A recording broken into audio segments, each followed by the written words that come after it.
Buenos días para todos. El día de hoy vamos a dar continuidad a la revisión de neutropenia febril con la segunda parte. Entonces, algunos datos para recordar. En general, las enfermedades malignas confieren una susceptibilidad a la persona que las padece a desarrollar infecciones. Si a eso le sumamos la colonización por los microorganismos multidrogoresistentes, pues aumenta, digamos que el efecto sobre mortalidad.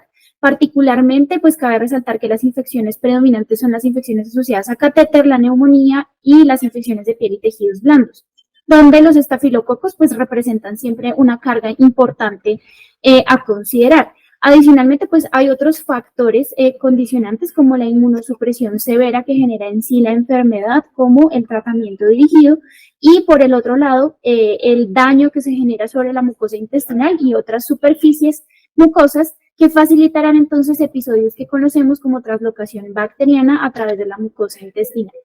Hay otras consideraciones y es que la neutropenia febril, cuando se prolonga en el tiempo, facilita eventos de prescripción de antibióticos de forma prolongada, repetitivos y de amplio espectro, lo cual se ha visto pues que está directamente relacionado con una presión selectiva sobre esas bacterias que normalmente son susceptibles y por ende se observará un aumento en la multidrogoresistencia. Adicionalmente, digamos que teniendo esto en cuenta, ha surgido un concepto relativamente reciente de los últimos 20 años respecto a la posibilidad de utilizar profilaxis antimicrobiana, particularmente con quinolonas, que ya se revisó pues en la sección pasada. Sin embargo, lo que se ha observado es que ese uso de quinolonas también tiene un impacto sobre el aumento en las infecciones por otros microorganismos, como los enterococos.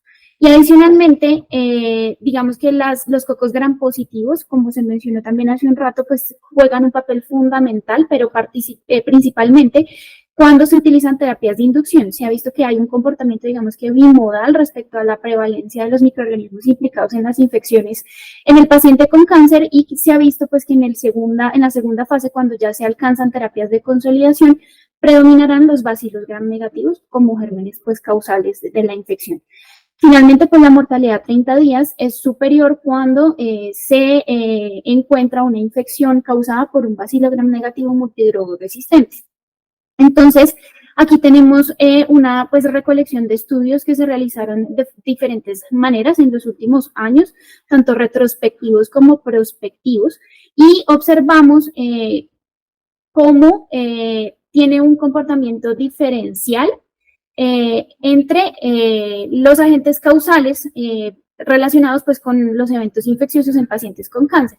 Entonces aquí observamos cómo predominan los cocos gram positivos en un 44%, seguidos por los Staphylococcus coagulasa negativos y en menor porcentaje el Staphylococcus aureus en este estudio inicial. Se documentaron los bacilos gram negativos también en un 38.4% y unas infecciones polimicrobianas en el 15.7%, ocasionadas por hongos en un por ciento pues, de todas las infecciones, particularmente en pacientes que tenían diagnóstico de leucemia linfoide aguda y leucemia mieloide aguda.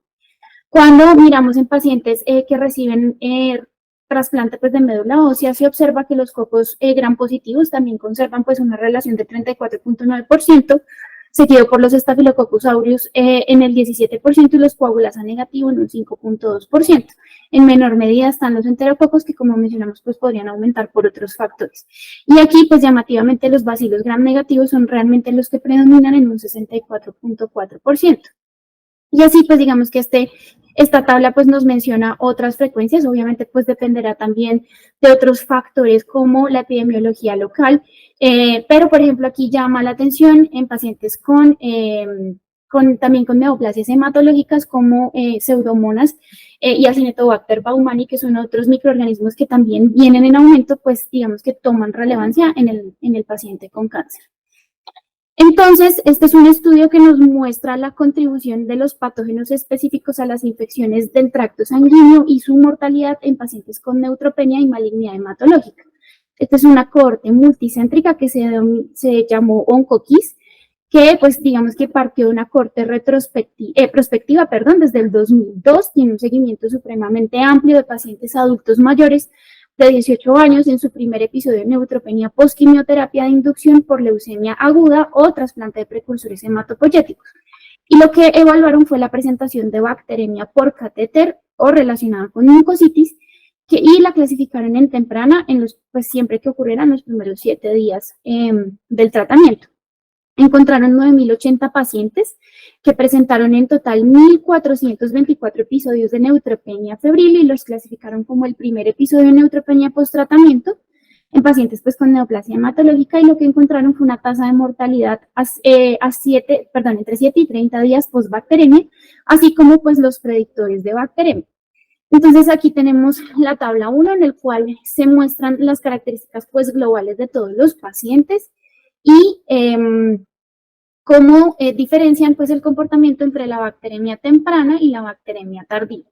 Entonces estamos viendo pues que en su mayoría los pacientes que sobrevivieron son hombres y se admitieron con neutropenia al estudio en un 91.4% de los pacientes. Aquí tenemos discriminadas las diferentes neoplasias relacionadas con neutropenia febril. Llamativamente, pues la mayor parte de los pacientes tienen leucemia mieloide aguda y otros porcentajes que también pues son altos de otras neoplasias hematológicas como leucemia mieloide crónica, leucemia linfoide aguda, síndrome mielodisplásico y mieloma múltiple, entre otros pues linfomas. Entonces, aquí nos diferencian los porcentajes de presentación de bacteremia temprana y bacteremia tardía con sus respectivas pues mortalidades. Entonces, observamos que en los pacientes con leucemia mieloide aguda que presentan bacteremia temprana ocurrió una mortalidad del 5% y bacteremia tardía del 10%, pues que es supremamente llamativo. Lo mismo, digamos que se observan pues tasas de mortalidad de bacteremia tardía para los otros diagnósticos entre el 3% y el 15%. Y de mortalidad de bacteremia temprana, que puede ser menor al 1%, y pues digamos que llegando al 5%. Adicionalmente, pues aquí se relaciona también en los tipos de terapia antineoplásica en los cuales ocurrieron estos eventos. Entonces, en quimioterapia de inducción, la mayor parte de los pacientes que fallecieron, pues se presentaron en quimioterapia de inducción. También en pacientes trasplantados de precursores hematopoyéticos, en donante relacionado y en donante no relacionado, y finalmente también de mortalidad en pacientes con autotrasplante que presentan neutropenia febril y bacteremia. Y por último, aquí nos mencionan entonces la frecuencia pues, de los diferentes patógenos aislados en esos tipos de bacteremia. Aquí están diferenciados por bacteremia temprana y bacteremia tardía, también con los eventos de mortalidad. Pues nos muestran que la mayor parte entonces de los eventos de infección del tracto sanguíneo se presentan de forma temprana, ocasionados por, digamos que aquí llama la atención que Pseudomonas aeruginosa tiene un porcentaje significativo, seguido también por los enterococos, que pues digamos que eso también dependerá obviamente pues de la epidemiología local y de otros factores, pero los coagulasa negativos también tienen un porcentaje significativo, pero pues digamos que lo que se observa en esta tabla es que aunque las frecuencias pueden variar, digamos que las tasas de sobrevida de los pacientes en general de los episodios de bacteremia por coagulasa negativos son buenas. Entonces presentan bacteremia y sobreviven en el 98.9% de los casos en bacteremia temprana y 96% de los casos en bacteremia tardía. En general, entonces, en este estudio encontraron Staphylococcus coagulasa negativos en el 38% de los episodios de neutropenia febril con bacteremia, por E. coli en el 19%, Enterococcus en el 11%, Streptococcus en el 7.2%, y de ahí para abajo en menor frecuencia otras enterobacterias como Klebsiella, Enterobacter serratia en el 6%, Pseudomonas aeruginosa en el 4.2% y Cándida finalmente en el 2.8%. Encontraron entonces una mortalidad de 1.7% y diferencialmente pues entre los tipos de tratamiento encontraron que era mayor esa mortalidad en el alotrasplante de precursores hematopoyéticos no relacionado fue un 2.8% en pacientes que eran llevados a inducción para leucemia aguda, 2.8% también, versus aquellos pacientes que tenían alotrasplante relacionado, en el cual la mortalidad pues fue menor del 1.2% comparativamente, y en el autotrasplante de precursores hematopoyéticos, que fue el 0.4%. Son, digamos que tasas diferenciales. Uno podría de este estudio inferir que el mayor riesgo para mortalidad está en aquellos pacientes que son llevados a terapia de inducción por leucemia y al trasplante de precursores hematopoyéticos no relacionados. Y finalmente, pues la mortalidad entonces fue del 4.1% en los primeros 30 días versus 1.3% posterior a los primeros 30 días de seguimiento. Adicionalmente, pues en esta tabla nos muestran entonces esos factores de riesgo que fueron significativos para mortalidad con sus diferentes ORs. Digamos que el más llamativo, en efecto, pues es el de ser llevado al trasplante de precursores hematopoyéticos de donante no relacionado, con un OR de 4.7 y un intervalo de confianza pues que sobrepasa el 1. Y digamos que aquí llamativamente, entonces los cocos gram positivos coagulasa negativos, o los estafilococos más bien, tienen un factor protector en general para sobrevida, pero miren que tener una bacteremia por enterococcus, que como mencionamos también pues tienen en aumento, le da un OR para mortalidad de 8.38%, es decir, que si se presenta, digamos que uno tiene que pensar que esa persona pues es más susceptible de fallecer, igual que otros microorganismos como las bacterias por Pseudomonas aeruginosa. Este es otro estudio, entonces para empezar a hablar de la posibilidad entonces de realizar hisopados rectales o tamización con hisopados rectales y su impacto en definir el tratamiento antimicrobiano empírico en pacientes que tienen malignidades hematológicas. Entonces, este es el primer estudio que nos habla en efecto pues, de determinar esa colonización rectal por microorganismos multidrogoresistentes en pacientes que tienen malignidad hematológica. Este es un estudio prospectivo que incluyó pues, pacientes con malignidad hematológica y aquí nos presentan en esta tabla las tasas de colonización versus la tasa de colonización e infección por los diferentes microorganismos encontrados. Entonces aquí llama la atención pues que encontraron más o menos un 40% de estas personas con malignidad hematológica colonizadas por enterobacterias productoras de ULE y de esos el 8.6% presentó algún tipo de infección concordante. Digamos que aquí se discriminan entre las enterobacterias en general, 22.8%, pero Klebsiella pneumoniae se lleva el 10.6% de la colonización. Y entre los dos, pues digamos que podría llegar a ser digamos que el 7%. Cuando hablamos particularmente de las enterobacterias resistentes a carbapenémicos, se observa que la colonización es muy, pues digamos que baja comparativamente respecto a la posibilidad de tener un BLE, que es del 8.8%, pero aquí llamativamente la posibilidad de que se presente infección relacionada por esa enterobacteria resistente a carbapenémico es del 20%. Entonces, aquí nos muestran, digamos que las tasas de resistencia también diferenciadas entre esos agentes relacionados con neutropenia febril. Entonces, aquí vemos que fueron, digamos que se presentaron con resistencia in vitro a las quinolonas en el 37.5% de los pacientes, a piperacilina tazobactam en el 6.25% de los pacientes y ninguno pues era resistente a cefepime ni a carbapenémicos de este grupo de agentes causales relacionados con neutropenia febril.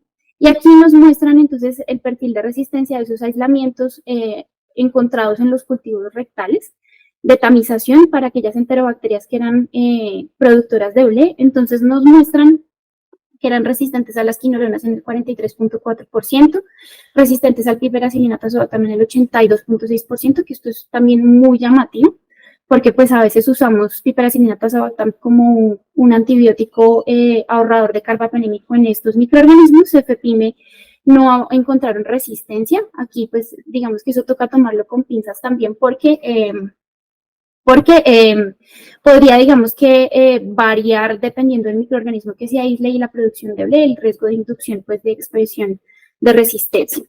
Entonces, aquí, pues, en esta tabla evidenciamos que, o pues, la conclusión más importante es que conocer el estado de la colonización por un microorganismo multidrogo resistente podría eventualmente ayudar a orientar esa terapia antimicrobiana empírica en un paciente con neutropenia febril y malignidad hematológica.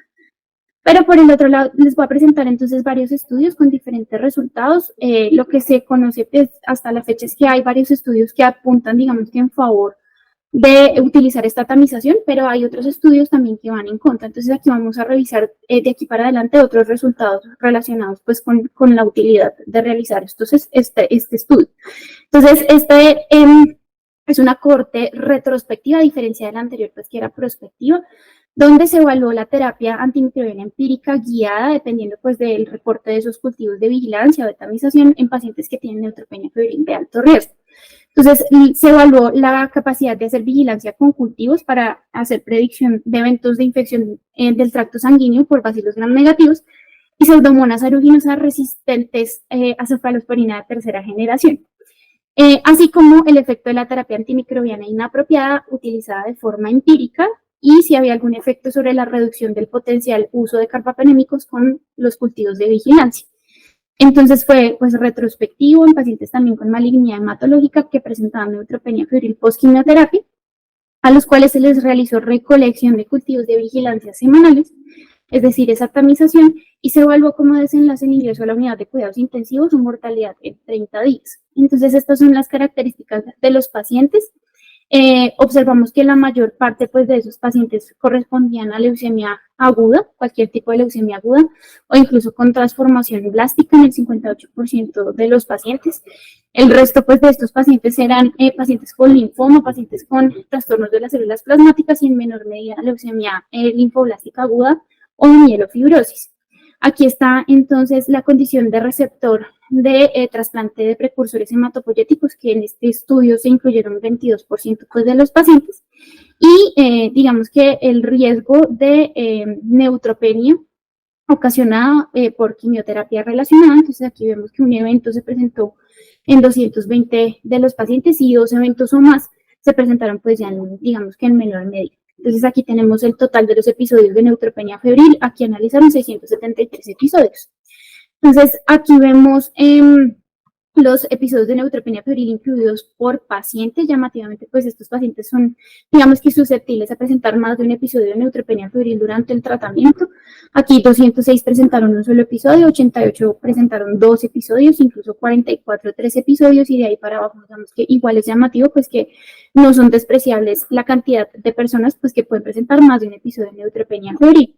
Aquí está también relacionado pues el uso de catéteres, que podrían pues estar relacionados con esos episodios de neutropenia. Y aquí pues llamativamente la mayor parte de estos pacientes en conjunto tienen algún acceso central que incluye tanto PIC como catéter venoso central. Y de estos el 44.4% de los pacientes requirió nutrición parenteral como otro pues, factor de riesgo para neutropenia febril. Aquí observamos entonces la mortalidad por cualquier causa en los primeros 30 días, y aquí pues ellos nos relacionan una mortalidad que puede ser tan alta como el 18.5% de los casos.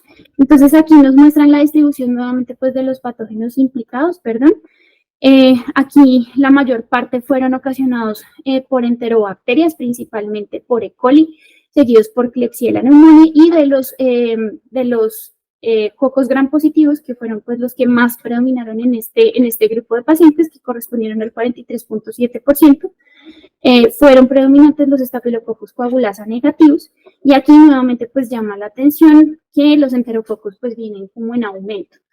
Igual que los estreptococos, pues que corresponden al 11% de los casos. Otros, digamos que microorganismos que podrían estar relacionados entonces son las Pseudomonas aeruginosa, la Cinetobacter baumannii, las Stenotrophomonas maltophilia, pues que se presentan en la minoría de los pacientes.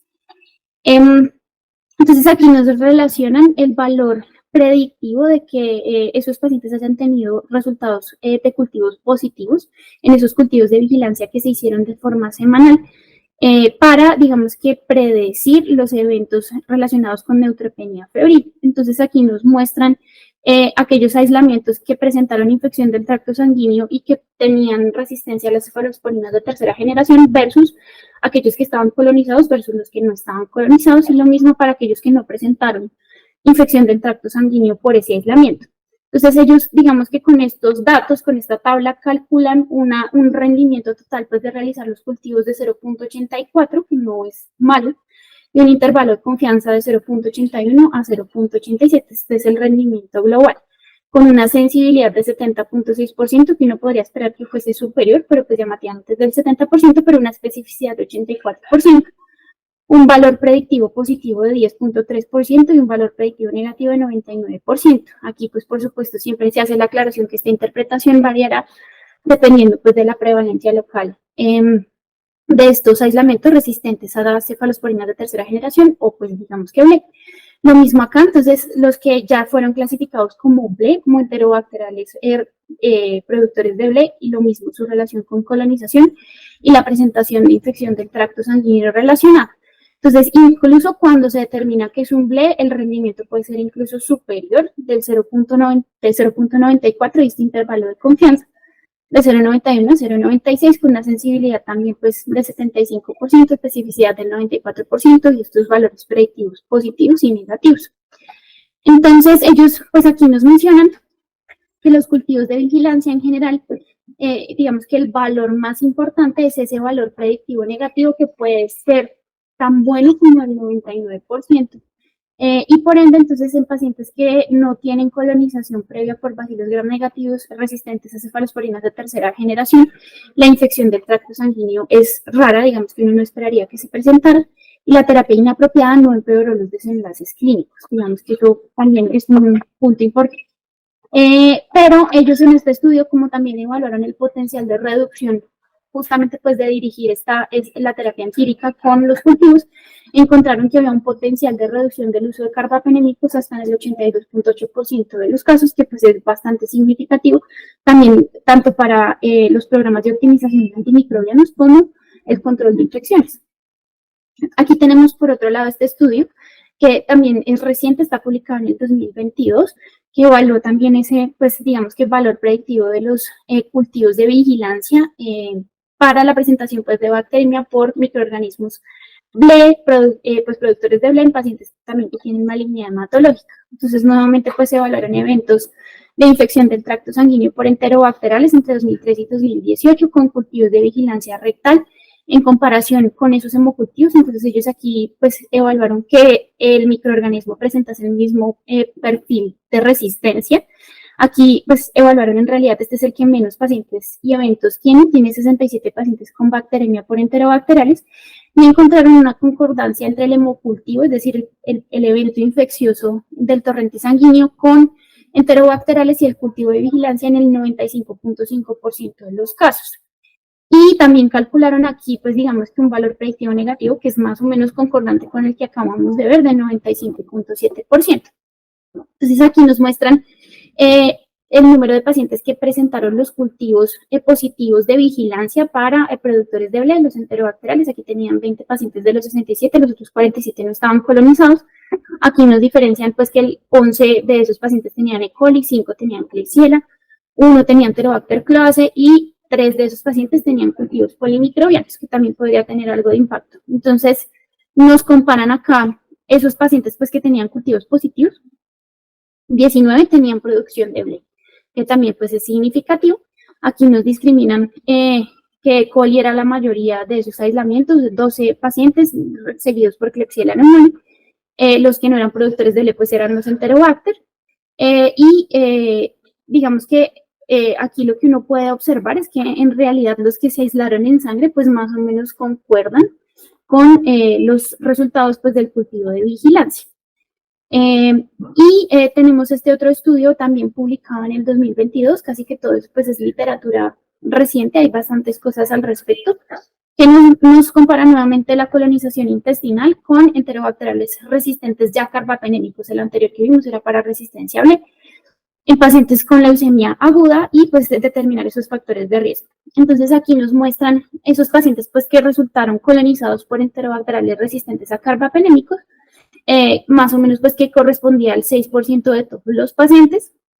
Aquí ellos de una vez hicieron pues el análisis bivariado y el análisis multivariado para determinar pues cuáles eran los factores de riesgo para estar colonizado en este contexto por enterobacterales resistentes a carbapenémicos. Y digamos que los hallazgos que podrían tener algo de relevancia incluyen pues el antecedente de haber estado expuesto a antimicrobianos en los últimos 3 meses, particularmente la exposición a las cefalosporinas que le dan un OR de 2,2 para estar colonizado pues por enterobacterales resistentes a carbapenémicos, seguido por tigecyclina. Haber usado tigecyclina, en los últimos 3 meses tiene un OR de 1,9. Haber usado cualquier tipo de penicilina en los últimos 3 meses de 1,3. Y digamos que los otros factores como, pues que ellos evaluaron en este estudio como el trasplante de precursores hematopoyéticos, pues no fue significativo, no alcanzó a ser pues estadísticamente relevante para, como factor de riesgo para estar colonizado. Sin embargo, pues igual hay que tenerlo en cuenta.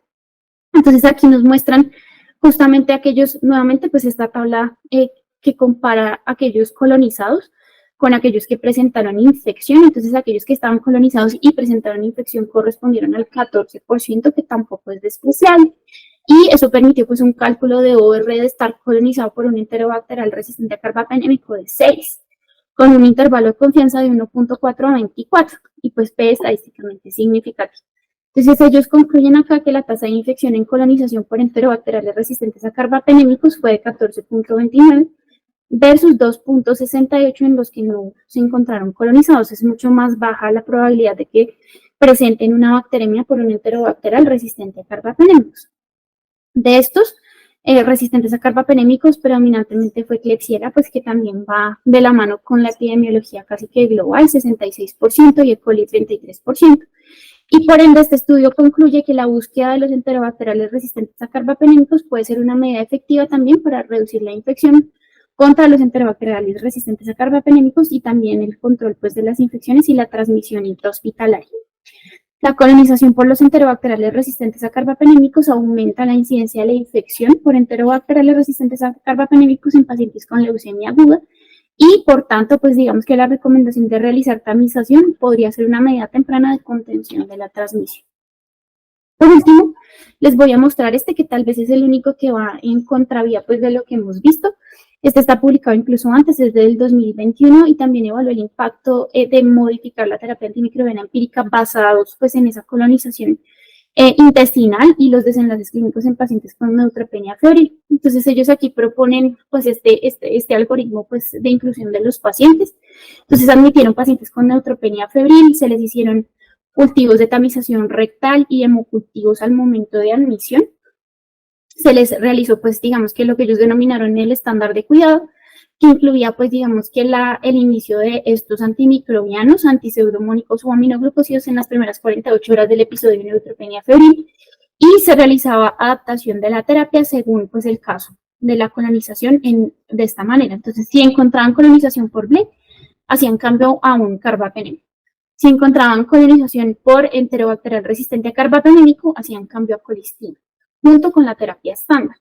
Para los que no estaban colonizados, pues continuaban la terapia sin cambios. Entonces, estos fueron los dos brazos del grupo.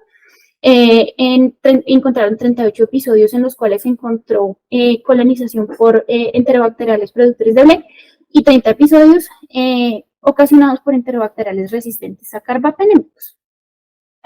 Entonces ellos nos muestran acá los ORs también, nuevamente llamativamente pues el uso de quinolonas fue uno de los factores relacionados pues con los eventos de colonización y los eventos infecciosos, con un OR ya pues mayor de 17.09 y una P pues estadísticamente significativa. Aquí no encontraron, por ejemplo, ellos no evaluaron exposición directamente relacionada con el tiempo, pero sí, por ejemplo, el antecedente de estar hospitalizado en el mes previo, ese sí no contó pues digamos como factor de riesgo para estar colonizados.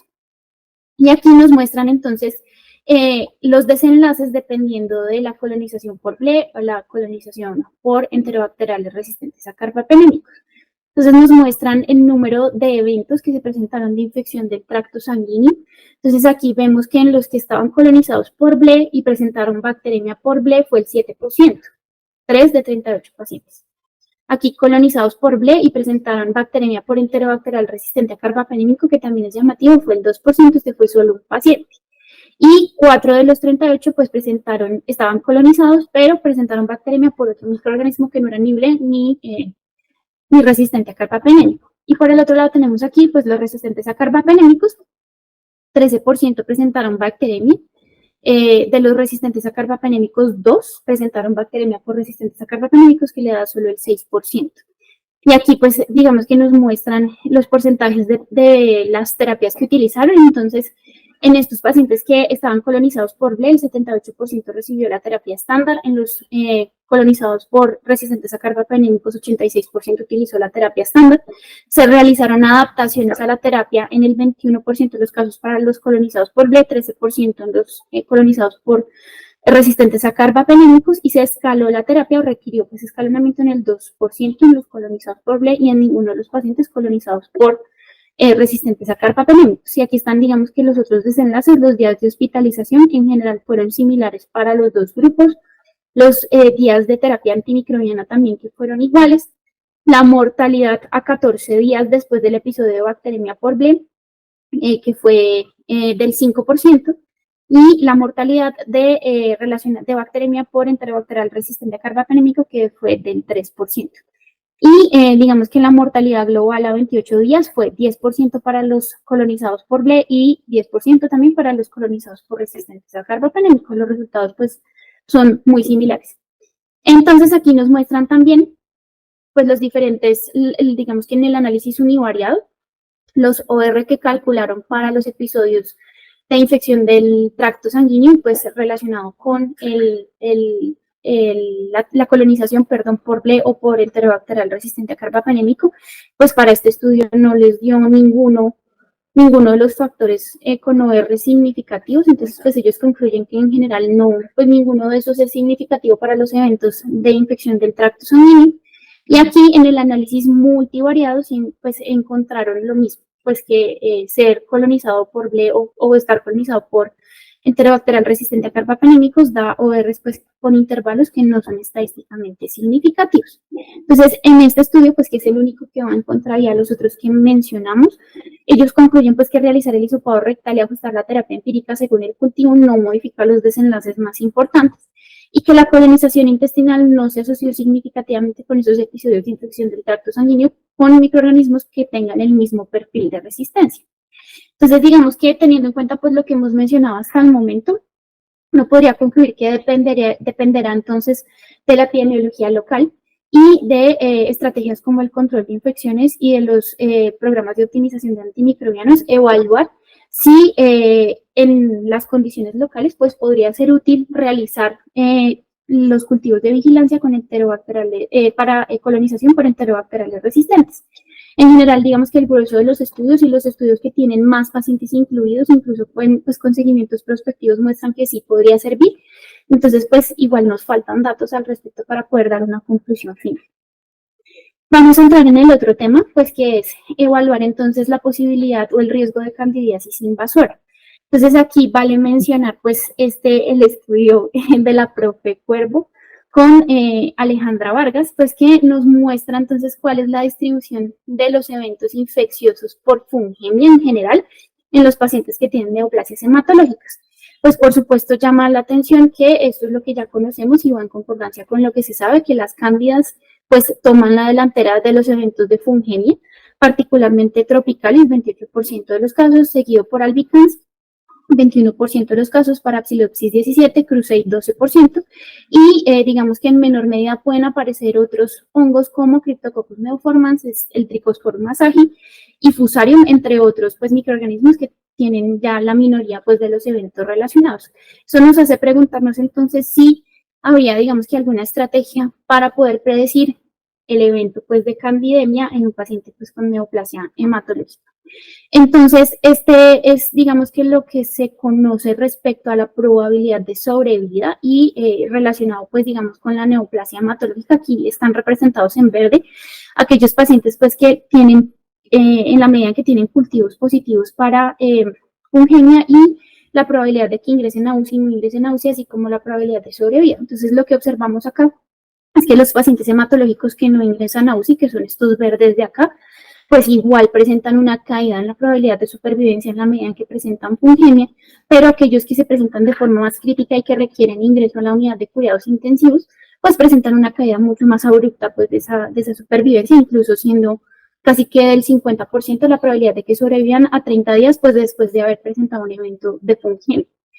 Entonces, aquí pues este está tomado de la guía colombiana para el tratamiento de candidiasis invasora, y tenemos pues las diferentes estrategias o reglas predictoras que están, digamos que disponibles para aplicar en los pacientes que podrían tener algún riesgo de candidemia. Sin embargo, lo que quería mostrar acá es que todos estos índices predictores, pues digamos que están aplicados a pacientes quirúrgicos que están críticamente enfermos en unidad de cuidados intensivos y que tienen, digamos que una estancia mínimo de 7 días en ninguno de estos estudios. Y de hecho, pues cuando uno revisa la validación inicial de estos índices predictores, pues no encuentra que hayan incluido pacientes con neoplasia hematológica. Por ende, digamos que cuando se busca en la literatura realmente no hay estudios que permitan pues hablar del rendimiento de utilizar estos índices predictores en pacientes con neoplasia hematológica, porque pues están diseñados para pacientes quirúrgicos. Entonces, pues los índices de colonización están desarrollados en pacientes que no son neutropénicos, que están en la unidad de cuidados intensivos y por ende no están validados para malignidad hematológica. Entonces, aquí, pues, lo que en general se recomienda es que para nuestros pacientes hematológicos que tienen neutropenia, se evalúen otros factores como el grado del daño de las mucosas, pues que no está incluido en estos índices de predicción, la profundidad de la neutropenia y otros factores de riesgo que pueden tomar relevancia, como el uso de catéteres, la exposición antimicrobiana y pues la estancia en unidad de cuidados intensivos. Entonces también se sabe pues que la colonización por cándida es frecuente y la identificación de cándida de sitios no estériles tampoco es suficiente para confirmar una infección invasora en el paciente pues que tiene neoplasia hematológica y se presenta con neutropenia febril. Entonces aquí este es un estudio que nos compara el uso de la eficacia pues de terapias empíricas versus lo que ellos denominan la terapia preventiva en el manejo pues de infecciones fúngicas en el paciente pues con neoplasias hematológicas. Entonces aquí nos muestran lo mismo la proporción de sobrevida de los pacientes pues que fueron llevados a terapias empíricas, es decir, que con factores de riesgo iniciaron pues digamos que alguna terapia antifúngica versus la terapia preventiva en pacientes digamos que tenían pues neoplasias hematológicas y la mortalidad a 90 días. Entonces aquí incluyeron 397 pacientes con 321 pacientes que tenían leucemia mieloide aguda en el primer esquema de tratamiento, es decir, el tratamiento de inducción. Y lo que se observa, pues, es que en general sí, pues, digamos que hay una menor posibilidad de sobrevida, que puede ser alrededor del 90 o 85% para aquellos, pues, que son llevados a la terapia preventiva versus aquellos que se les inicia terapia empírica. Entonces, pues digamos que con estas curvas, al menos uno podría decir pues que en realidad lo que cuentan estos pacientes es tener en cuenta los factores de riesgo para poder iniciar la terapia empírica cuando uno sospecha que puede estar en riesgo de candidemia. Entonces, lo mismo, este es otro estudio también publicado, este es más viejito, publicado en el 2013, que evaluó la terapia inmediata versus la terapia dirigida con antifúngicos en pacientes de alto riesgo con neutropenia febril. Y este sí, pues es un ensayo clínico, es de los poquitos pues que hay, aleatorizado, doble ciego, multicéntrico. Entonces aquí nos muestran, básicamente, están representados en círculos, la terapia con voriconazol inmediata versus la terapia diferida hasta pues digamos que encontrar o pues tener digamos que más herramientas para definir el tratamiento y el tiempo a efervescencia junto con la proporción de pacientes. Entonces lo que se observa es que básicamente que las curvas tienen un comportamiento muy similar, aquí ocurre una pequeña separación hacia el día 10 de efervescencia, pero luego las curvas nuevamente se unen. Es decir, pues que no hay diferencias tampoco significativas. Lo mismo para la probabilidad de supervivencia en relación con la neutropenia, con el conteo de neutrófilos, y nuevamente pues las curvas de tratamiento con voriconazol inmediato versus tratamiento diferido, o sea, pues tener el foco y tener factores de riesgo definidos, pues se comportan de forma muy similar, tampoco hay diferencia. Entonces aquí nos muestran los casos probados y probables de infección fúngica invasora, dependiendo de los criterios de ORTC pues, aplicados en aquellos pacientes que iniciaron terapia inmediata con voriconazol versus aquellos que pues, realizaron terapia diferida y los ORs calculados entonces para los eventos. Entonces aquí nos muestran los casos completos pues, de infecciones fúngicas relacionadas y que tenían además fluconazol concomitante. Entonces, solo pudieron evaluar, por ejemplo, acá 9 pacientes en terapia con voriconazol inmediata, 5 pacientes con terapia diferida. De estos encontraron el 11% con infección fúngica invasora probado probable en el grupo de voriconazol inmediato versus en los que difirieron el fluconazol en el 20%. Digamos que aunque son muy pocos pacientes, realmente pues es también difícil interpretar eso por pues el número tan bajo de pacientes incluidos. Y lo mismo en aquellos que no tenían fluconazol concomitante. Entonces, 14% para el grupo de voriconazol inmediato y 26% para el grupo de voriconazol diferido. Entonces, lo que encuentran es que pues, esos ORs no son significativos tampoco pues, para predecir los desenlaces adversos en estos pacientes. Entonces, digamos que lo que en general se recomienda es que pues, hayan, digamos que algoritmos establecidos que incluyen pues, varios factores en los pacientes que tienen neutropenia para considerar en qué momento pues iniciar terapia empírica con algún antifúngico. Entonces, este es un ejemplo pues de un algoritmo que nos muestra cómo pacientes pues, que tienen neutropenia febril de más de 4 días, es decir, que el punto clave son los 5 días, pues recomiendan, digamos, que hacer un tratamiento escalonado dependiendo pues de varios factores. Entonces, por ejemplo, si el paciente se presenta con sepsis severa, choque séptico o choque séptico, pues se recomiendan pues que uno pueda considerar cafofungina o anfotericina liposomal. Pero por el otro lado, pues se deben evaluar otros factores, entonces hacer evaluación clínica de la severidad, hacer evaluación del foco de fiebre.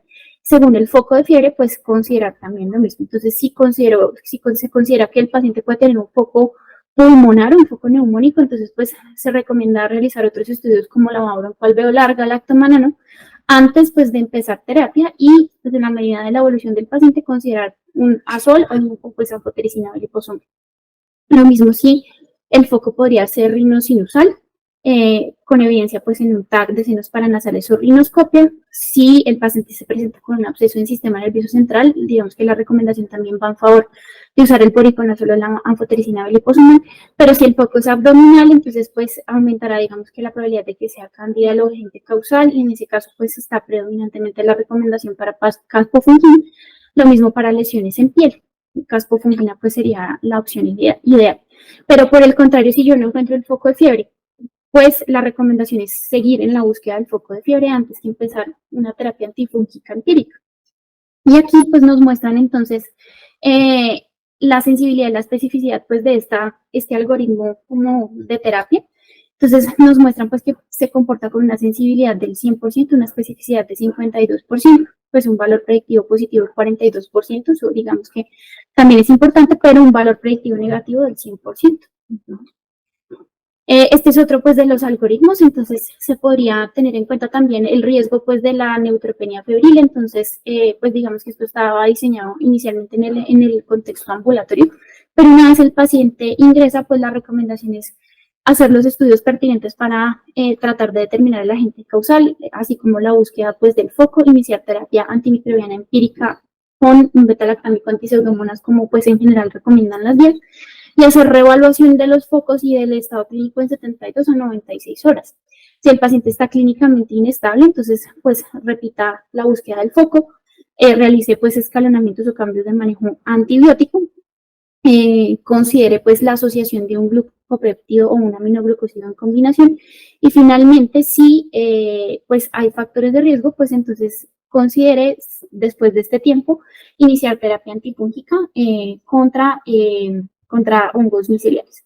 Y si el paciente está clínicamente estable, pero persiste febril, entonces nuevamente puede repetir la búsqueda del foco. Inicialmente no se recomienda en este caso pues hacer cambios en la terapia antibiótica, pero pues usar la aproximación como preventiva respecto a la posibilidad de usar tratamientos antifúngicos. Y finalmente, si el paciente está clínicamente estable pero pues no tiene fiebre, entonces pues continúe el tratamiento y suspenda la terapia una vez el paciente salga de la neutropenia. Finalmente, entonces pues tal vez la herramienta que está tomando fuerza pues recientemente para poder predecir y orientar esa terapia antimicrobiana, particularmente antifúngica en los pacientes pues con neoplasias hematológicas, es esta, que es el D-index, que pues es un índice que está calculado, pues aquí hay un ejemplo de cómo se calculan, hay dos formas de utilizarlo. Es el de index, pues que requiere el cálculo una vez el paciente salga de la neutropenia, y utiliza pues un método trapezoidal de la curva pues del comportamiento de los neutrófilos, el nadir de neutrófilos y luego el ascenso, trazados con una línea horizontal pues que es como la base de los 500 neutrófilos. Y por el otro lado, la otra forma de calcularlo, que es durante el curso de la neutropenia, pues que uno, pues digamos que en general los estudios van en favor de usar esta forma de cálculo, pues porque uno no tiene que esperar a que el paciente salga de la neutropenia para definir si estaba o no estaba en riesgo. Entonces, este estudio también es un ensayo clínico aleatorizado controlado de no inferioridad en pacientes que presentaron neutropenia febril para pues definir esa terapia antifúngica empírica según el D-index. Entonces, en general, pues esta tabla es bonita porque pues nos muestran el comportamiento pues de los pacientes. La mayor parte de ellos eran mayores de 50 años, pero cuando nos discriminan pues entre esos grupos de mayor y menor de 50 años, pues digamos que en los dos grupos va en favor de usar el D-index como índice predictor. Lo mismo pues independientemente del sexo, independientemente de si había o no profilaxis con azoles, fuera fluconazol o fuese itraconazol, tal vez tiene, digamos que, menor relevancia estadística para itraconazol porque pues traspasa el índice de confianza al 1, pero cuando están en profilaxis con fluconazol, pues el hazard ratio es de 2.78 y este intervalo de confianza. Y lo mismo para el evento de neutropenia si se consideró de bajo o de alto riesgo, independientemente pues de cualquiera de los dos, va en favor de usar pues el de index como factor predictor. Y eso era lo que les tenía para contar el día de hoy. Muchas gracias por su atención.